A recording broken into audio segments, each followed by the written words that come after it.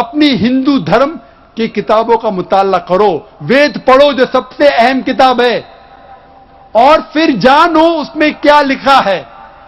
اور آج ہم یہ وعدہ کریں ہندو بھائیوں, مسلمان بھائیوں, کہ ہم کم از کم, اختلاف تو ہے ہمارے مذہب میں, میں یہ نہیں کہہ رہا ہوں کہ اختلاف نہیں ہے, اختلاف تو ہے, ہندو دھرم اور مذہب اسلام میں ہے, اس کو چھوڑ دے. کم از کم جو چیز یکساں ہے ہندو دھرم اور مذہب اسلام میں, کم از کم اس کے اوپر عمل کرے, کم از کم وہ چیز عمل کرے جو یکسانیت ہندو دھرم اور مذہب اسلام میں ہے. ان دونوں دھرموں مذہبوں میں لکھا ہوا ہے کہ بھگوان خدا ایک ہے, خدا کا کوئی بھی بدھ نہیں ہے, کوئی بھی پرتما نہیں ہے, اس کا اوتار نہیں ہے. ہم خدا کے پیغمبروں میں مانیں اور آخری پیغمبر محمد صلی اللہ علیہ وسلم میں مانیں, ایمان لے کے آئے, آخرت میں مانیں, اس خدا کی کتابوں میں مانیں, اور یہ مان لیں کہ یہ زندگی آخرت کے لیے ایک امتحان ہے. انشاءاللہ ہمارا دیش ترقی کرے گا, یہ دنگا فساد بند ہو جائے گا, اور ہم آخرت میں بھی سفلتا پائیں گے. میں تقریر کو ختم کرنا چاہتا ہوں قرآن مجید کی آیت سے. سورہ یونس میں سورہ نمبر 10 آیت نمبر 108 میں اللہ تعالیٰ فرماتے ہیں, اب سچائی حق آپ تک پہنچ چکی ہے, اگر آپ اس کو مانیں گے تو آپ کے لیے بہتر ہے, اگر اس کو ٹھکرائیں گے تو آپ کا ہی نقصان ہوگا. میں آپ کے اوپر وکیل نہیں ہوں, اور میں آپ کے لیے ذمہ داری نہیں لے سکتا ہوں. وآخر دعوانا الحمدللہ رب العالمین.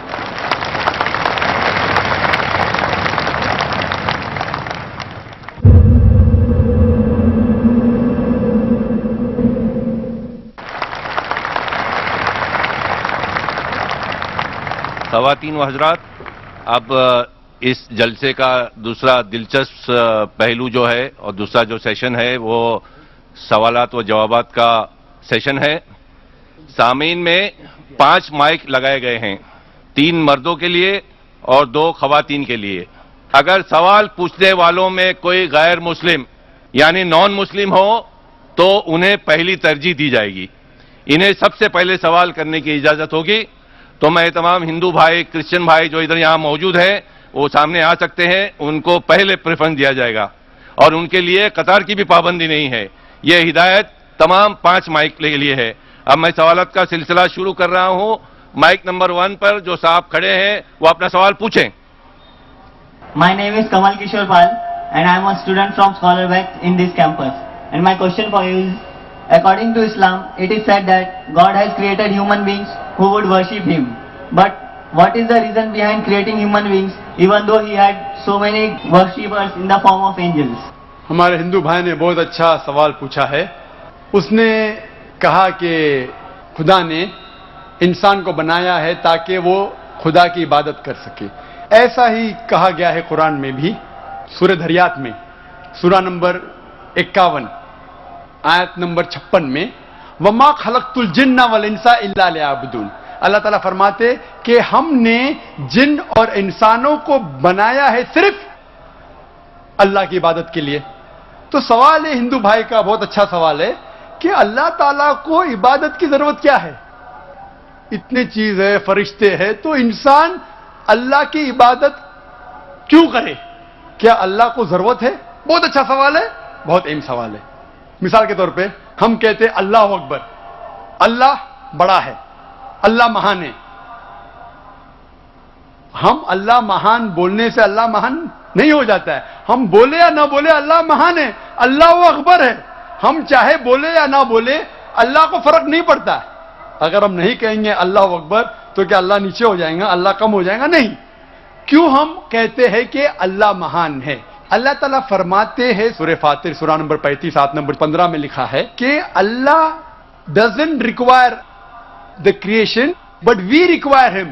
اللہ سبحانہ و تعالیٰ کو ہماری ضرورت نہیں ہے لیکن ہم کو اللہ کی ضرورت ہے. ہم اللہ سبحانہ و تعالیٰ کی تعریف کرتے ہیں, عبادت کرتے ہیں ہمارے فائدے کے لیے. مثال کے طور پہ جب بھی ہم کسی کی تعریف کرتے ہیں ہم اس کی بات مانتے ہیں. مثال کے طور پہ اگر آپ کی والدہ کو ہارٹ اٹیک ہوتا ہے اور آپ جانتے ہیں کہ ایک ہارٹ اسپیشلسٹ جو دنیا میں سب سے بہتر ہے وہ آپ کے پاس آتا ہے یا موجود ہے، اور ایک کویک ہے، ایک اجنبی انسان.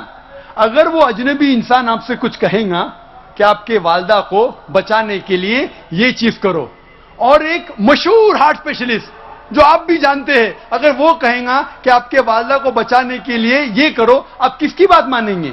آپ مانیں گے ہارٹ اسپیشلسٹ کی بات. کس کی بات؟ Heart specialist. کیوں؟ وہ ہارٹ اسپیشلسٹ مشہور ہارٹ اسپیشلسٹ ہے. اسی طریقے سے ہم جب اللہ کی عبادت کرتے ہیں، ہم مسلمان، ہم اللہ کی تعریف کرتے، الحمدللہ رب العالمین الرحمن الرحیم مالک یوم الدین، سب تعریف کرتے ہیں اللہ کی. جب ہم تعریف کرتے ہیں کہ وہ حاکم ہیں، وہ رحمت والا ہے، وہ سب سے بڑا ہے، سب سے زیادہ جاننے والا ہے، تو اللہ کو تو فرق نہیں پڑتا ہے. لیکن ہم جب ان کی تعریف کرتے اس اللہ کی، تو اللہ جو اپنی کتاب قرآن مجید میں ہدایت دے رہا ہے ہم اس کے اوپر عمل کرتے ہیں. ہم جب اس کی تعریف کرتے ہیں تو ظاہر ہے کہ اس کی ہدایت کے اوپر بھی عمل کریں گے. تو ہم تعریف کر رہے ہیں ہماری بھلائی کے لیے، ہم اس کی عبادت کر رہے ہیں ہماری بھلائی کے لیے. اللہ کو فرق نہیں پڑتا، اللہ کو ہماری ضرورت نہیں ہے، ہمیں اللہ کی ضرورت ہے. تو ہم جب تعریف کرتے ہیں ہمیں پتا چلتا ہے قرآن میں اللہ کہتے ہیں شراب مت پیو، تو ہم شراب پینا چھوڑ دیتے. فائدہ کس کا ہوتا؟ اللہ کا فائدہ ہوتا ہے ہمارا. ہم بیماری سے بچتے، سیروسس آف لیور سے بچتے، کینسر آف اویسوفیگس سے بچتے، کینسر آف لیور سے بچتے. میں سینکڑوں بیماری کے نام لے سکتا ہوں ڈاکٹر ہونے کے لائق. اگر آپ شراب نہیں پیتے، اللہ تعالیٰ کہتا ہے کہ جوا مت کھیلو، فائدہ کس کا ہے؟ ہمارا، اللہ کا تھوڑی. تو ہم اللہ کی عبادت کرتے ہیں ہمارے فائدے کے لیے تاکہ ہم آخرت میں سفلتا پائے. اللہ تعالیٰ کہتے ہیں سورہ ملک میں سورہ نمبر 67 آیت نمبر 2 میں الذی خلق الموت والحیات، اللہ نے موت اور زندگی بنائی تاکہ وہ یہ جان لے کہ ہم میں سے کون اچھا ہے اور ہم اس امتحان میں سفلتا پا سکے. تو ہم اللہ کی عبادت کرتے ہمارے فائدے کے لیے، اللہ کو کوئی فرق نہیں ہوتا. Hope that answers the question. Mic number 2 سے ہمارے بھائی سوال کریں. میری گزارش ہے اس طرف اگر کوئی نان مسلم بھائی ہمارے ہیں تو پہلے ان کو سوال کرنے کا موقع دیں. میرا نام ستی سنگھ ہے. میں پہلے تو ڈاکٹر ذاکر صاحب کو دھنیہ دینا چاہوں گا کہ جنہوں نے آج بہت اچھی تقریر کی. میرا سوال یہ ہے، مانا جاتا ہے کہ وید یہ سب سے پرانے ہیں اور اکثر یہ کہا جاتا ہے قرآن کی جو کتاب ہے یہ پہلی اور آخری کتاب ہے، ان دونوں میں فرق کیا ہے؟ بھائی صاحب نے سوال پوچھا ہے کہ وید بہت پرانی کتاب ہے، وید پہلی آئے، قرآن بعد میں آیا، تو وید اور قرآن میں فرق کیا ہے؟ اور اب یہ بھی پوچھ سکتے ہیں کہ کیا ہم کہہ سکتے ہیں کہ وید خدا کا کلام ہے؟ وید جیسے کہ میں نے کہا میرے تقریر میں کہ لوگ کو یہ نہیں پتا کہ وید کب آیا وجود میں، لیکن اکثر ہندو اسکالرز کہتے ہیں کہ یہ تقریباً 4000 سال پرانی کتاب ہے. قرآن مجید 1400 سال پرانی ہے. تو ظاہر ہے کہ وید پہلے آیا ہے. قرآن مجید میں لکھا ہے سورہ رعد میں سورہ نمبر 13 آیت نمبر 38 میں لِكُلِّ اجلٍ کتاب، ہر دور میں اللہ نے ایک کتاب نازل کی. نام سے صرف 4 کتابوں کا ذکر ہے، توراہ، زبور، انجیل اور قرآن. توراہ وہ وحی ہے، وہ کتاب ہے جو اللہ تعالیٰ نے موسیٰ علیہ السلام پہ نازل کی. زبور وہ کتاب ہے، وہ وحی ہے جو داؤد علیہ السلام پہ نازل کی. انجیل وہ کتاب، وہ وحی ہے جو اللہ سبحانہ و تعالیٰ نے عیسیٰ علیہ السلام پہ نازل کی. اور قرآن مجید اللہ سبحانہ و تعالیٰ کی آخری کتاب، آخری وحی ہے جو آخری پیغمبر محمد صلی اللہ علیہ وسلم پہ نازل کی. لیکن نام سے صرف 4 کتابوں کا ذکر ہے قرآن میں، لیکن قرآن میں لکھا ہے کہ اللہ تعالیٰ نے کئی کتابیں بھیجی، صحف ابراہیم اور کئی کتابیں. تو آپ کا سوال ہے وید اور قرآن میں فرق کیا ہے؟ جتنے بھی کتابیں قرآن مجید کے پہلے آئے وہ صرف اپنے لوگوں کے لیے آئے تھے، اور وہ سارا پیغام جو کتاب میں لکھا ہے اس کتاب میں وہ محدود تھا صرف ایک وقت کے لیے. مثال کے طور پہ انجیل نازل کیا اللہ نے عیسیٰ علیہ السلام پر، صرف تھا بنی اسرائیل کے لیے، سارے انسانیت کے لیے نہیں تھا. لیکن کیونکہ قرآن مجید آخری کتاب ہے اللہ کی، وہ صرف مسلمانوں یا عربوں کے لیے نہیں، سارے انسانیت کے لیے ہے۔ پہلا نقطہ یہ جاننا چاہیے کہ وید کا ذکر قرآن میں نہیں ہے لفظ سے۔ یہ کہا گیا ہے کہ ہر دور میں کتاب آئی، تو ظاہر ہے کہ ہندوستان میں بھی شاید کوئی کتاب آئی۔ کون سی کتاب ہے ہمیں نہیں پتا۔ وید کا ذکر نہ قرآن میں ہے نہ صحیح حدیث میں، لیکن اسی لیے میں یہ نہیں کہہ سکتا ہوں کہ وید خدا کا کلام ہے، 100% نہیں کہہ سکتا ہوں، کیونکہ نام سے وید کا ذکر قرآن میں موجود نہیں۔ میں یہ کہہ سکتا ہوں کہ ہو سکتا ہے، میں بھی وید خدا کا کلام ہے، ہو سکتا ہے، نہیں بھی ہو سکتا، مجھے نہیں پتا۔ لیکن اگر وید اللہ کا کلام تھا، اگر مان لو بحث کے طور پہ، if we agree for sake of argument، کیا وید خدا کا کلام ہے، تو صرف وہ اس وقت کے لیے تھا اور ان لوگوں کے لیے تھا، آج کے لیے نہیں۔ آج ہمیں ماننا چاہیے آخری کلام، آخری کتاب قرآن مجید میں۔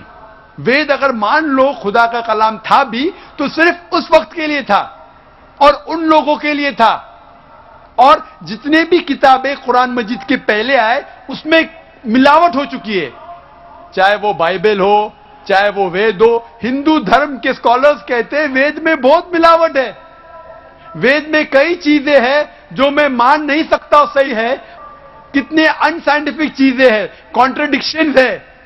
تو میں ڈاکٹر ہونے کے لحاظ سے یہ نہیں مان سکتا ہوں، یہ غلطیاں خدا کے نام پہ نہیں لکھ سکتا ہوں۔ میں نے میرے تقریر میں صرف وید کی اچھی باتیں بیان کی، جو باتیں قرآن سے ملتی ہے۔ قرآن کے اور ایک نام ہے فرقان۔ فرقان مطلب حق اور باطل کے درمیان فرق کرنے کی کتاب۔ تو جو چیز قرآن سے ملتی ہے ہمیں کوئی اعتراض نہیں ماننے کے لیے کہ یہ پورشن، یہ بھاگ وید کا خدا کی طرف سے ہے۔ لیکن پوری کتاب، جتنے بھی کتابیں قرآن کے پہلے آئے، دور کے وجہ سے، سال گزرنے کے وجہ سے ان میں ملاوٹ آ چکی ہے۔ لیکن قرآن میں اللہ تعالیٰ فرماتے سورہ ہجر میں، سورہ نمبر 15 آیت نمبر 9 میں، ہم نے قرآن نازل کیا اور ہم قرآن کی حفاظت کریں گے۔ اسی لیے وید اگر خدا کی کتاب تھی اس وقت کے لیے تھی، ان لوگ کے لیے تھی۔ آج ہمیں ماننا چاہیے آخری کتاب قرآن مجید، چاہے آپ سعودی میں جی رہے ہیں یا امریکہ میں یا ہندوستان میں یا پاکستان میں، آپ کو ماننا چاہیے آخری کتاب اللہ کی، خدا کی قرآن۔ اسی طریقے سے ایک شخص نے مجھ سے پوچھا تھا کیا ہم مان سکتے ہیں کہ شری رام اور شری کرشن خدا کے بھیجے ہوئے پیغمبر ہے؟ قرآن میں آتا ہے سورہ فاتر سورہ نمبر 35 آیت نمبر 24 میں کہ اللہ نے ہر قوم کے پاس ایک پیغمبر بھیجا ہے۔ نام سے صرف 25 پیغمبروں کا ذکر ہے قرآن میں، صرف 25۔ لیکن ہمارے آخری پیغمبر محمد صلی اللہ علیہ وسلم کہتے ہیں کہ اللہ نے اس زمین پہ 1,24,000 پیغمبروں کو بھیجے ہیں، نام سے صرف 25 کا ذکر ہے۔ تو اگر کوئی شخص مجھ سے پوچھتا ہے کہ شری کرشن یا شری رام کیا پیغمبر ہو سکتے ہیں خدا کے، تو میں یہ کہہ سکتا ہوں کیونکہ ان کا نام قرآن میں موجود نہیں ہے، ہو بھی سکتے ہیں، نہیں بھی ہو سکتے ہیں۔ کچھ لوگ کہتے ہیں رام علیہ السلام، رام علیہ السلام میں نہیں کہہ سکتا، وہ پیغمبر ہو بھی سکتے، نہیں بھی ہو سکتے۔ لیکن اگر وہ پیغمبر تھے تو صرف اس وقت کے لیے تھے اور ان لوگوں کے لیے تھے۔ جتنے بھی پیغمبر، آخری پیغمبر محمد صلی اللہ علیہ وسلم کے پہلے آئے، صرف ان لوگوں کے لیے تھے۔ آج ہمیں ماننا چاہیے آخری پیغمبر محمد صلی اللہ علیہ وسلم پہ، ساری دنیا کو، ساری انسانیت کو۔ Hope the answer the question. I am Kalpana and I am an engineer by profession. Zakir Naik, in your speech you have mentioned that Hindu is a geographical definition. Then is it okay to call Muslim as a Hindu? Rather, I would like to ask whether a Muslim would like to be called as a Hindu. بہن نے اچھا سوال پوچھا ہے کہ ہندو ایک geographical definition ہے، تو کیا میں پسند کروں گا اپنے آپ کو ہندو بولنا؟ کیا مسلمان اپنے آپ کو ہندو بول سکتے؟ جیسے میں نے کہا ہندو کے 2 ڈیفینیشن ہیں۔ جیوگرافیکل وائز بے شک میں ہندو ہوں کیونکہ میں بھارت دیش میں رہتا ہوں۔ جیوگرافیکل ہندو کے معنی وہ شخص جو ندی سندھو یا ندی اندس کے پاس رہتا ہے اور میں اس دیش میں رہتا ہوں اور میں گرو سے کہہ سکتا ہوں کہ میں انڈین ہوں. I am proud to be an Indian.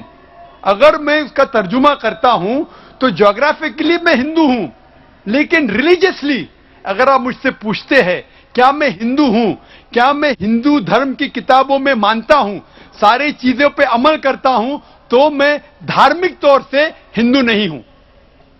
کیونکہ میں مطالعہ کر چکا ہوں, اس میں کئی چیزیں صحیح بھی, کئی غلط بھی ہے, کئی ٹکراؤ ہے, تو اس کو میں قبول نہیں کر سکتا.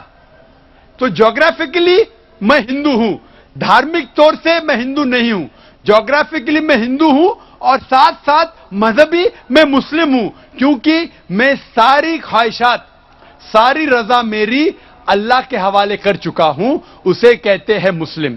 سو I am a Muslim religiously. Geographically, I am an Indian, which you can say geographically I am a Hindu, but not religiously. Hope that answers the question. Hello, I am Rubina Attar, and my question to you is, though there are many similarities in Islam and Hinduism, when a Muslim girl marries a Hindu boy, it is not accepted by our society. Though she might succeed in bringing him to Islamic way of living. Yet, when a Muslim boy marries a Hindu girl, converts her to Islam, but later on she never accepts Islamic etiquettes, so what should be done? Please, can you suggest steps or measures which should be there in such marriages? بہن نے سوال پوچھا ہے کہ جب ایک مسلم مرد ہندو عورت سے شادی کرتا ہے اور اسے کنورٹ کرتا ہے, بھلے وہ اسلام مذہب کو فالو نہ کر سکے تو بھی کوئی تکلیف نہیں, لیکن جب ایک مسلمان خواتین ایک ہندو مرد سے شادی کرتی ہے تو ایکسیپٹڈ نہیں ہے. یہ غلط فہمیاں ہیں. صحیح میں ہمیں دیکھنا چاہیے کہ قرآن میں کیا لکھا ہے. قرآن میں لکھا ہے سورہ بقرہ میں, سورہ نمبر 2 آیت نمبر 221 میں, کہ اے مومنو, اے مسلمانوں, کوئی بھی مشرک عورت سے شادی مت کرو جب تک وہ ایمان نہ لائے. ایک مسلمان عورت, ایمان والی عورت, چاہے وہ کتنی بھی بدصورت ہو, چاہے وہ جھاڑو والی ہو, وہ ایک مشرک سے بہتر ہے. اگر آپ کو کوئی مشرک یا مومنہ سے شادی کرنا ہے تو قرآن میں لکھا ہے کہ مومنہ سے کیجئے, مسلم عورت سے کیجئے. اگر مشرک ہے تو جب تک وہ ایمان نہ لائے اس سے شادی کرنا حرام ہے.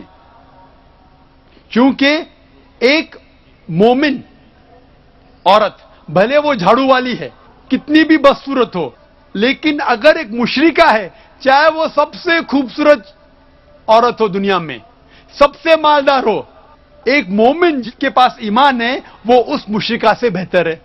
اس کے آگے لکھا ہے کہ مومن عورت, ایک مسلمہ مسلم عورت, کوئی مشرک مرد سے شادی نہیں کرنا چاہیے تب تک جب تک وہ ایمان نہ لے کے آئے.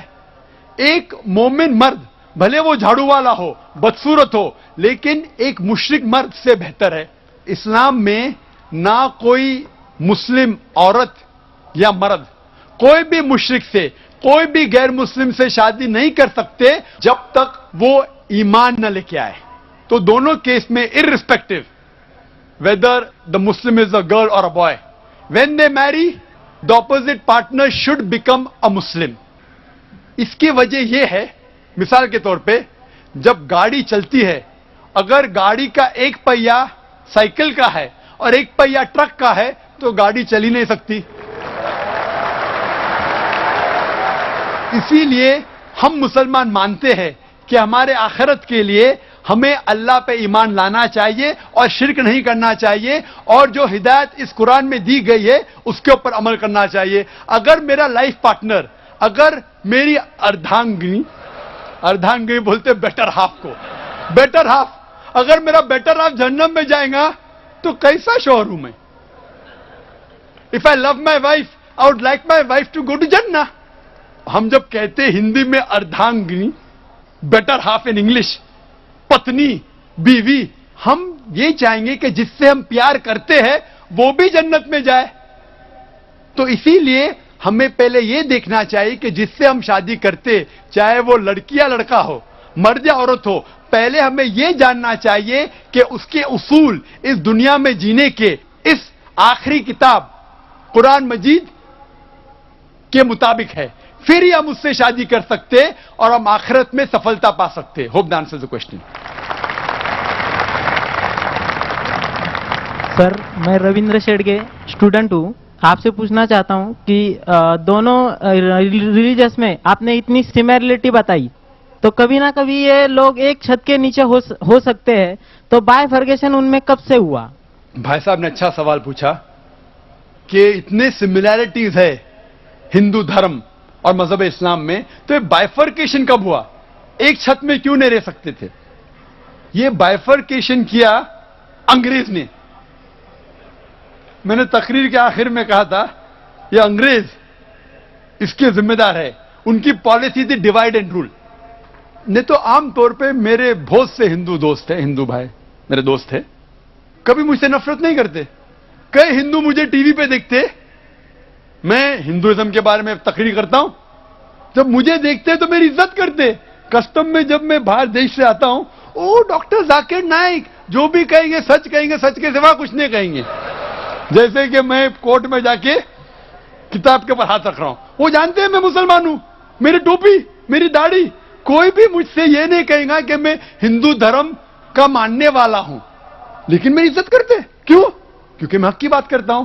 یہ انگریز لوگ نے چنگاری ڈالی اور ہمیں بٹوایا, لیکن وہ ذمہ دار ہے, دوسرے ذمہ داری ہماری بھی ہے. اگر کوئی ہم میں جھگڑا پیدا کرنا چاہتا ہے اور ہم اس کے جال میں آ جاتے تو غلطی ہماری بھی ہے. انگریز تو چلے گئے لیکن اپنی غلط چیزیں چھوڑ گئے. اسی لیے میں کہتا ہوں پالیٹیشین سے, آپ دنگے فساد کیوں کرتے؟ لیکن میری یہ درخواست ہے کہ کم از کم آپ اپنی دھرم کی کتاب کو پڑھو. اختلاف ہے, میں یہ کہوں گا کہ ہندو دھرم اور مذہب اسلام میں اختلاف نہیں ہے تو میں سب سے بڑا جھوٹا ہوں. انٹرفیتھ ڈائلاگ ہوتے, سارے سرو دھرم ایک. وہ ہندو آ کے کہتا ہے کہ ہندو بھی صحیح, عیسائی بھی صحیح, اسلام بھی صحیح. عیسائی پریسٹ آ کے کہتا ہے سارے دھرم ایک ہے, ہندو بھی ایک ہے, کرسچینٹی بھی ایک ہے, اسلام بھی ایک ہے. کوئی مسلم کو پکڑتے بکرے کو اسٹیج پہ لے کے آتے, وہ مسلم بھی کہتا ہے سارے دھرم ایک ہے, ہندو بھی ایک, کرسچینٹی بھی ایک اور اسلام بھی ایک. میں کہوں گا وہ ہندو پنڈت سے کیا آپ اسلام قبول کریں گے؟ وہ کہیں گا نہیں. وہ کرسچن سے کہیں گا کیا آپ ہندو بنیں گے؟ وہ کہیں گا نہیں. میں کہوں گا مسلمان